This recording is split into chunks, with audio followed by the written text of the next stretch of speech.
अस्सलाम वालेकुम व्यूअर्स आज हम आपको चावल छड़ने की छोटी सी मशीन दिखा रहे हैं। ये भी एक गांव का मंज़र है।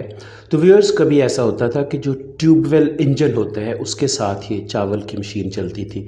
उसके बाद फिर बिजली पे चलना शुरू हुई। अब पीटर इंजन पे लोग चलाते हैं, बाज़ लोग इसको ट्रैक्टर के साथ भी चलाते हैं। ये जो मंज़र आप देख रहे हैं इसमें चावल छड़ने की जो छोटी मशीन है उसको ट्रैक्टर के साथ चलाया जा रहा है।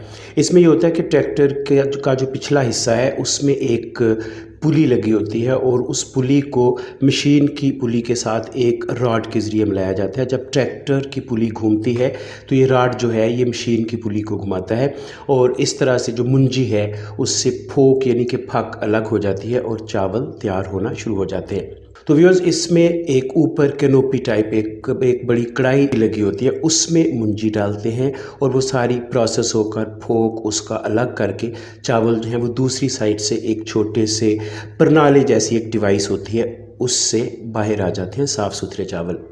अगर एक दफ़ा ये प्रोसेस करने से चावल बिल्कुल साफ़ ना हो, उसमें कुछ मुंजी के दाने रह जाएं, तो बाज़ सूरत में इसका जो प्रोसेस है इसको रिवाइज़ किया जाता है, दोबारा ये अमल दोहराया जाता है जिससे चावल बिल्कुल साफ़ हो जाते हैं। तो ये आप गाँव का मंज़र देख रहे हैं। इसमें ये सेट एक हवेली में लगाया गया है, मशीन को ट्रैक्टर के साथ चलाया जा रहा है।